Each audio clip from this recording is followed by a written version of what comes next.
It was a beautiful day in the fall, and though being in the middle of nowhere in Ohio isn't exactly my ideal setting for an assignment, it could have been worse. Opening my windows, listening to music, and getting a good whiff of country air is a nice contrast to being cooped up in cities like I'm used to.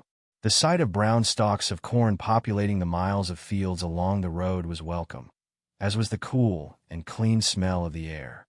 It's a good thing these jobs don't involve much interaction with people. Unfortunately, some level of interaction is inevitable. On my way to this one, I got a speeding ticket from a cop at some little local department. Though I was, in fact, speeding, I got the feeling that he also didn't so much like seeing a Fed in his neck of the woods. The local police aren't a fan of us, so I've come to learn. They tend to get suspicious of us, thinking we're up to some top-secret mission behind their backs. I guess they would be right. I kept driving down the gravel road until the navigation let me know my destination was coming up on the right. Turning down the radio as I approached, I glanced toward the empty fields and the woods that met them beyond. I then turned into the long dirt driveway leading to our civilian's house and garage.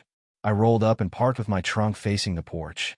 Stepping out, I got another whiff of the fresh country air and looked at the area of operations that lay before me. I was surprised at the amount of land and space that I had at my disposal.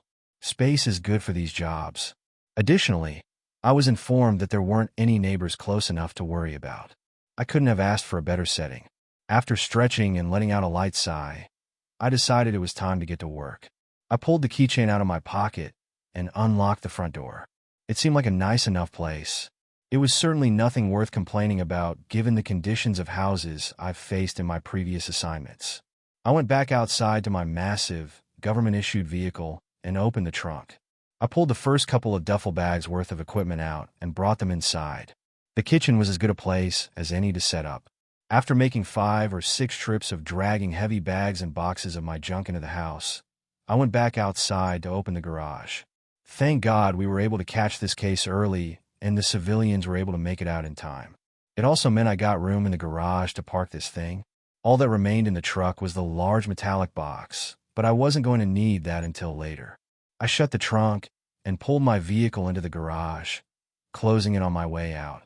I stepped back into the house where I changed from my suit to my gear. Wearing the suit all day annoys me, but I suppose the higher-ups want us to look like good, friendly feds to the public. The public has no idea the kind of monsters we are.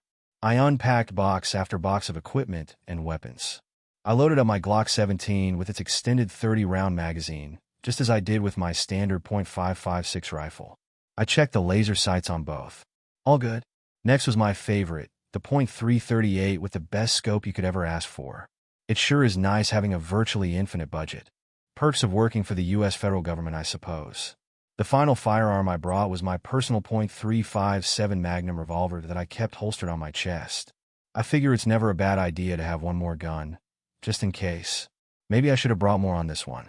If things got too close, I always had my hunting knife. I sharpened it that morning before heading out. The next few hours consisted of me going out into the woods near the house in various places and setting up dozens of my little cameras equipped with motion sensors. They were there to give me an idea of the location of anything that got brave enough to get close to the fields that surrounded the house. I would be able to know about anything that was coming to me. I didn't take too much caution in setting them up. Things never get interesting until nightfall.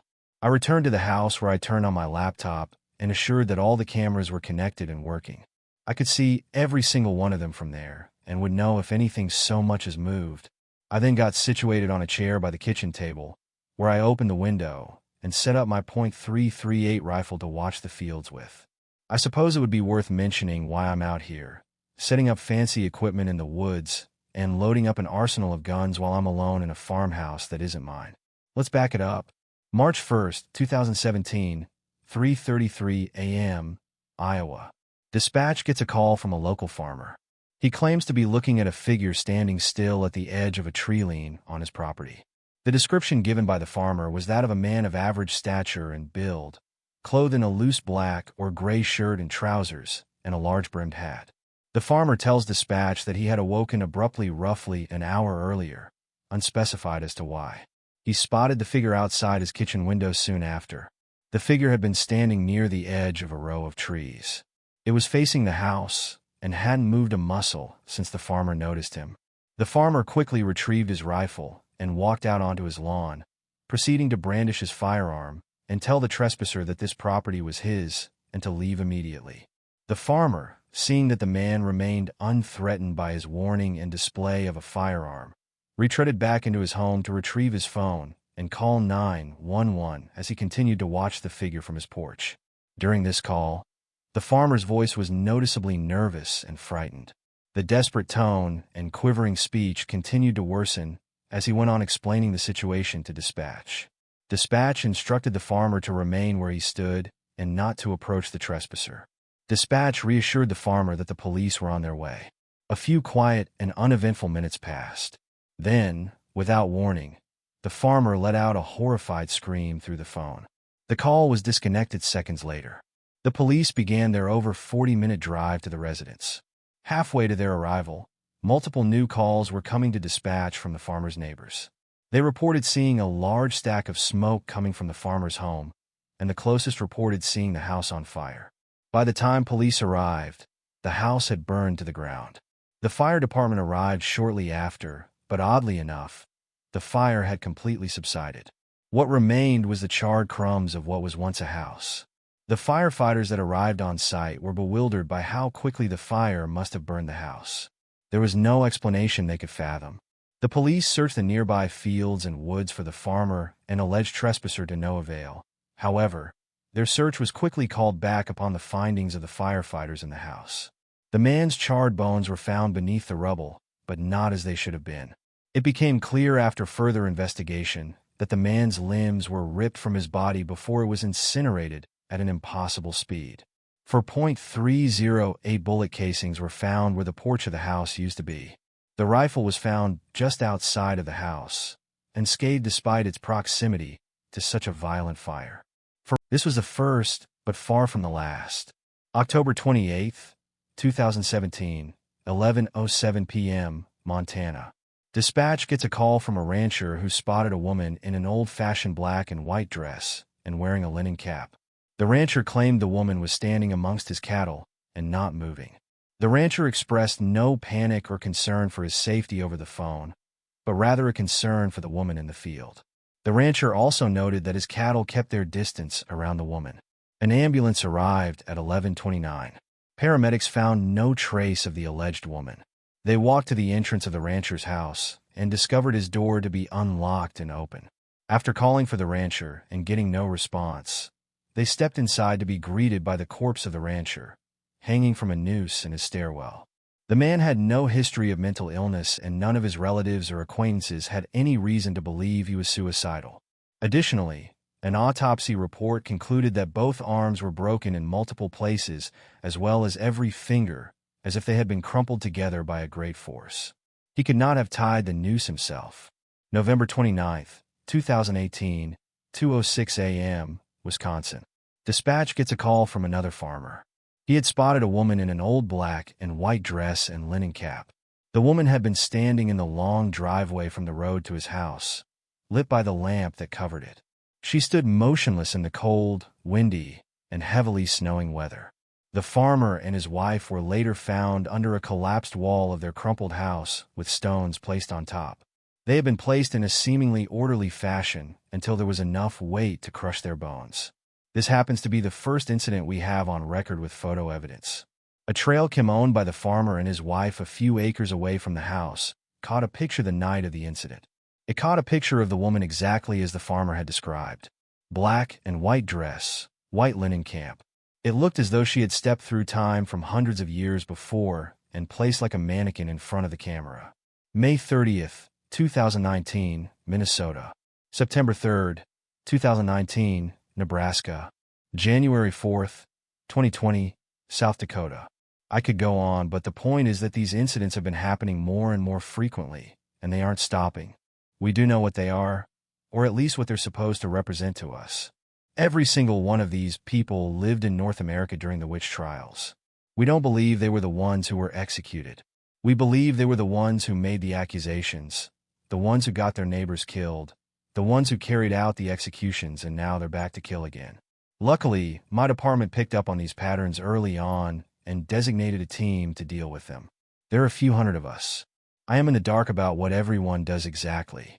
I haven't met many, but I do know that some find potential incidents, some investigate, some deal with the cover-up and handling the publicity, and then, of course, they're the ones you send in to eradicate the problem.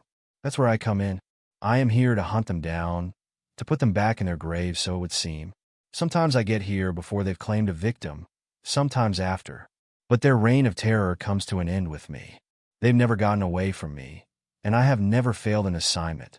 I didn't plan on this night being any different. A beep sounded from my laptop screen as an outline from one of the cameras lit up, indicating that the motion sensor detected movement. It had been quiet since I set it up. There was not even the slightest sign of wildlife. No deer, no squirrels, nothing. I leaned forward and intently examined the camera that had been triggered. There was nothing to see. Another sensor triggered. Again, the camera showed nothing. My eyes darted from camera to camera, looking for motion. Another camera triggered, though all that I caught sight of was a shaking tree branch. There was no wind today. Another. This time I saw it. A dog-looking figure darted across the camera in only a few frames, but I knew it was no dog. I turned my attention from the cameras to the field in front of me, where the movement had come from. I got behind my rifle and looked down the scope to the tree line in the distance. My heart began to pound in my chest at an intense tempo. I could feel the adrenaline kicking in while I scanned the edge of the field for movement. All that greeted me was the orange glint of the setting sun on the tree line and the tiny shadows of the little stumps of corn stalks in the otherwise empty field. It was silent. Not even a wind accompanied me this evening, though I can't complain. It's better for shooting. For a few minutes, I continued to run my scope along the tree line, occasionally getting a peek with my own eyes. It was during one of these peeks when I noticed a color out of place in between a couple of trees on the other side of the field, some sort of black and white speck that was there not a second before. I lowered my head down, back behind the scope, and centered it. As I steadied the scope, a man-like figure standing at the edge of the field came into focus. It wore black, tattered rags of clothing that hung loosely on its rigid frame. It stood still, stiff as a board. Its eyes were fixed on something ahead of it. It took me a moment to realize it was focused on me. It didn't move a muscle, not even blinking as it stared. I came to my senses and prepared to do my job. I flipped the safety off of my rifle and centered my crosshairs on its chest. I began to breathe deeply, my finger on the trigger, ready to pull, but I didn't take the shot, not yet. I saw it start to move. Even with the distance between us, my scope made the picture of this figure clear as day. The movement came from only one part of its body, its mouth. First, its crusty lips detached from one another, and the mouth began to open. Steadily, it opened more, and more, all the while the rest of its body and head remained fixed. Its jaw sank to what should have been all the more it could, but it didn't stop. It fell further, dipping down below its chest, its skin like a stretched rubber band waiting to snap. Though it didn't, it kept stretching. Still stiff as a board, the man-like thing remained with its eyes locked on me while its mouth sat open, impossibly wide. It stood still with its hanging jaw for a moment I shouldn't have given it. Now I knew I had my target. I began to apply pressure to the trigger before I was stopped, shaken by a force. A scream, like a choir of souls in despair being dragged off to hell, with the power of 1,000 horns sounding the start of a medieval battle rung through the fields. Its volume caused flocks of birds in the nearby trees to fly away in a panic. Its bass shuddered through my chest and left me too hypnotized to pull the trigger. I'll never get used to hearing one of them scream. Here we go, I muttered to myself, the only thought I could conjure from my brain at the moment. Closing its mouth, it leaped forward and reached for the ground in front of it with its hands fixed like claws. As soon as they met the ground, the feet followed and planted themselves quickly so that it could boost itself forward once again. It had begun its terrible charge. All the while, its face remained fixed on me, rotting teeth exposed and clenched in rage.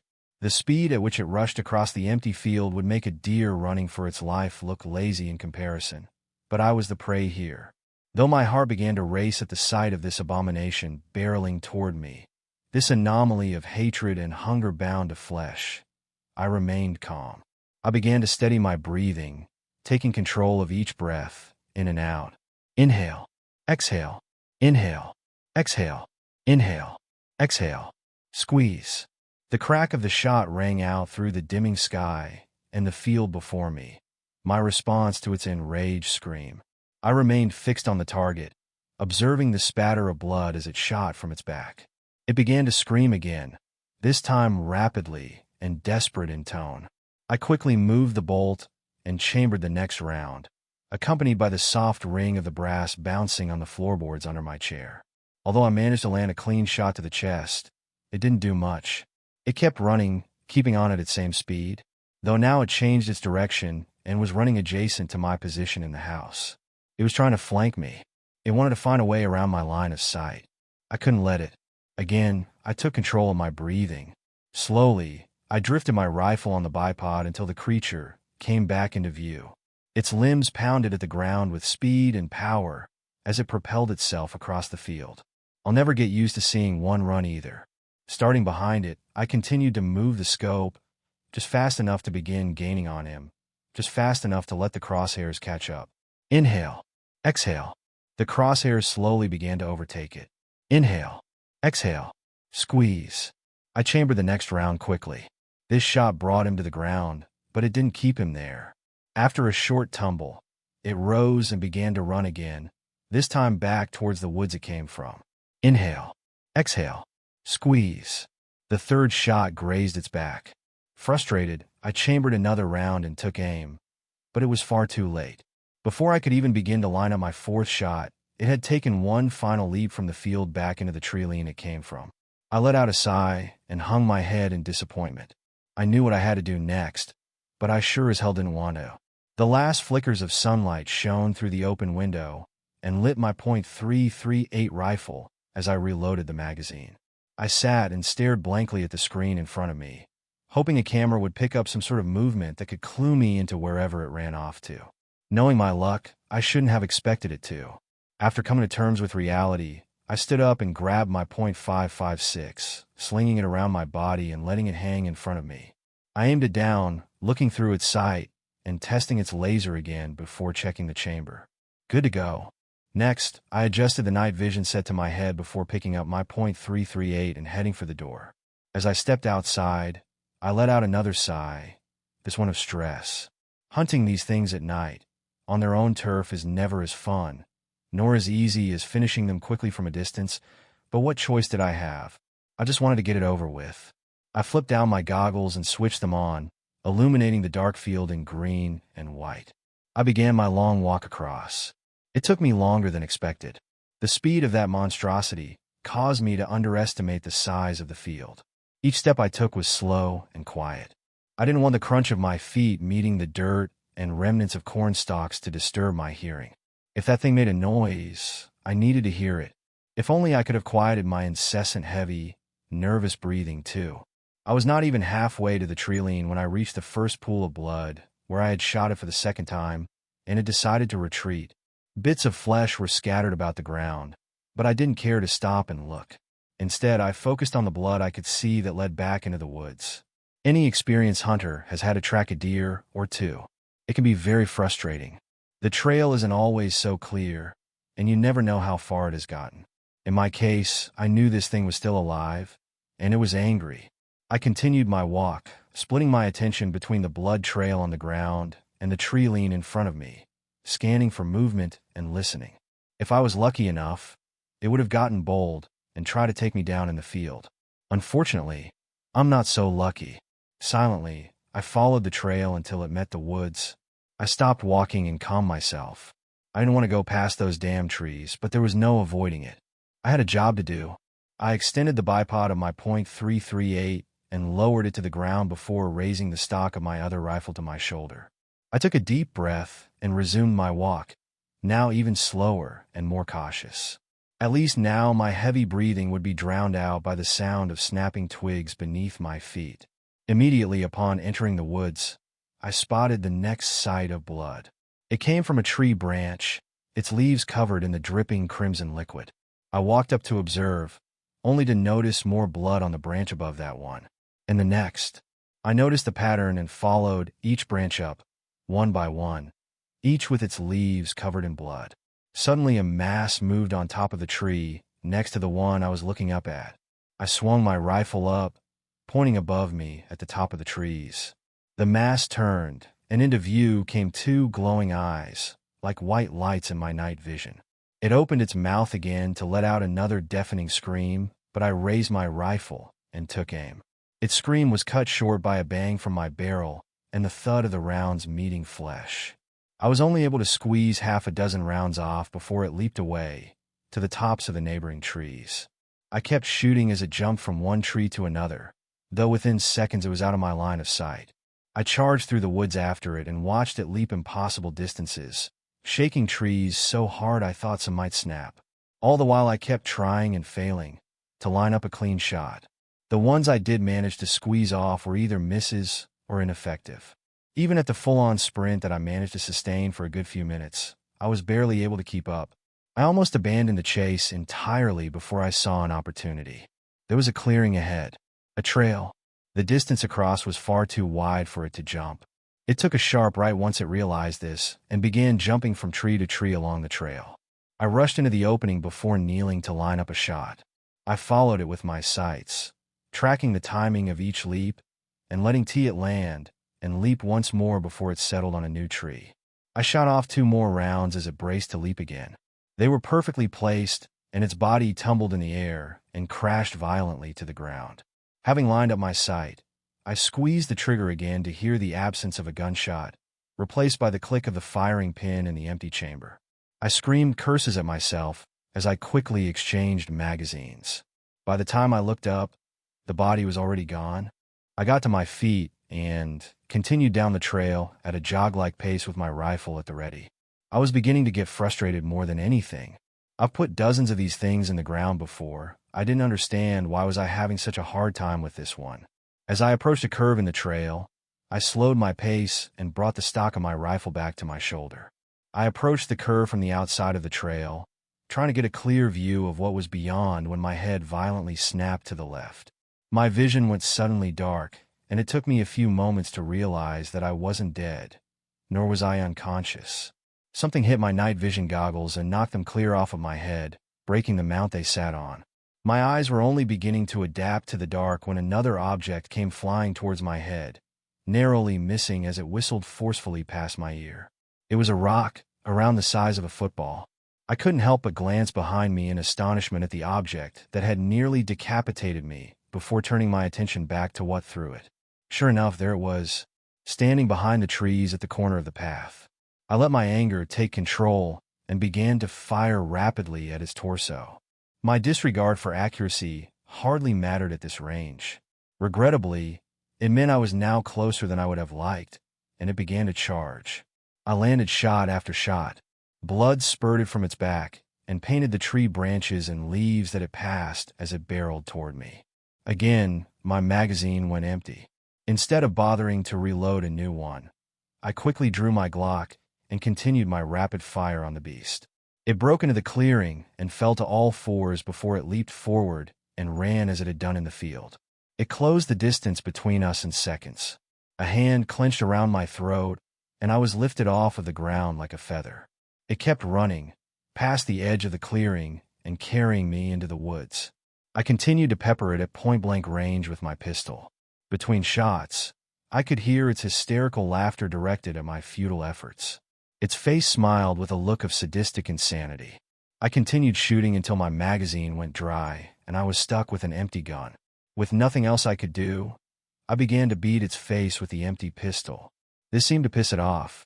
It violently threw me through the air. I felt my body snap dozens of branches before I met the ground and rolled uncontrollably. Recovering quickly, I grasped the rifle still slung around me and replaced the empty magazine with a new one. It was mere feet away from me when I started to fire. I got a few shots off before it grabbed my arm. This time I whipped the barrel of my rifle up, clubbing it hard across the face. It let out a short, irritated scream. I thrust my barrel at the top of its head, knocking it back as it emitted another angry grunt.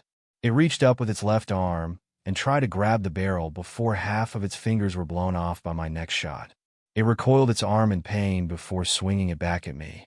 Upon contact, my rifle flew out of my hands, and the sling came undone from my body as it was thrown far into the woods behind me. I attempted to retreat before he grabbed me with his right hand, and what remained of his left around my neck. Again, I was picked up, and it carried me, this time only a short distance to a tree.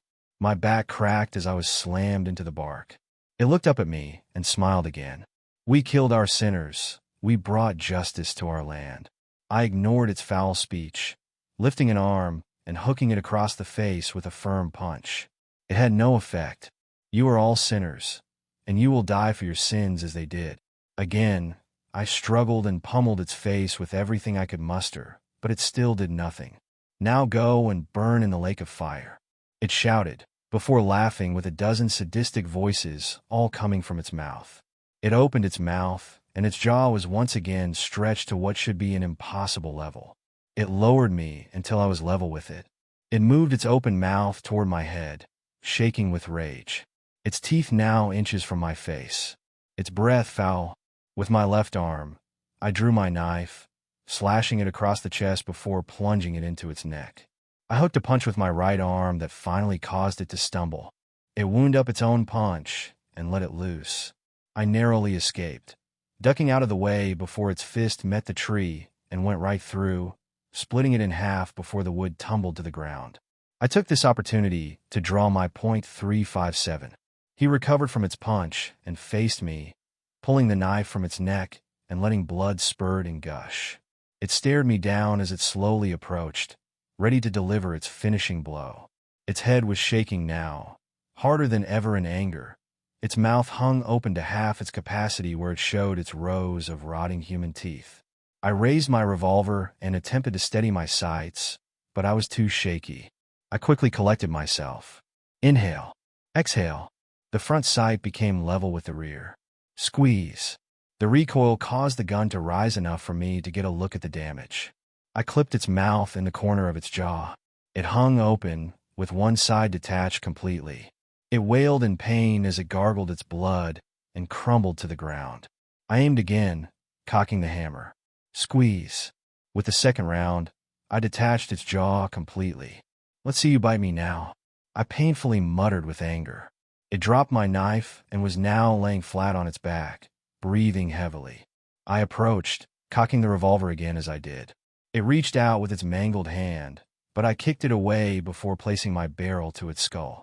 Squeeze. And then silence. After dragging the body back to the field, I spent the next few hours retrieving my lost and damaged equipment, as well as tediously finding every one of my cameras. I then retrieved my vehicle and drove it to the edge of the field. There was just one more thing to do. I opened my trunk and pulled out the metallic box. I don't understand why they make these things so goddamn heavy. I opened it and placed the corpse inside before securing the extremely heavy-duty lock. Next was the hole. It wasn't easy digging after I had been roughed up and tossed around by an undead religious maniac with superhuman strength, but at least this was the last thing I had to do. I finished digging the hole, placed the metal casket inside, and covered it up. From there, I collected my equipment, packed it up, and took off. Supposedly, there's a cleanup crew that comes in after we're done with these missions and destroys any bizarre evidence. I suspect they take the body as well. Where do they take it? What do they do with it? I have no clue, but I've been strictly reminded to not ask questions on the matter and to just stick to doing my job. Still, I always find myself wondering. What I have even more questions about is why these things exist in the first place. What the hell is going on? Why them? Why now? Has this been going on for longer than I know? Am I being lied to? What happens next in the future if this keeps going on? It's only been getting worse. They've only been popping up more and more frequently. When does it end? Does it end? I have more questions than I do answers, but what I can tell you is that this problem isn't going away anytime soon. It's only going to get worse. There are only going to be more of them, not less. The death toll will only continue to rise. People are going to find out sooner or later. It might as well be now. Maybe we will stop them. Maybe this will all come to an end one day, or maybe we are the ones who are all going to meet our end. Either way, I'll be there to see it.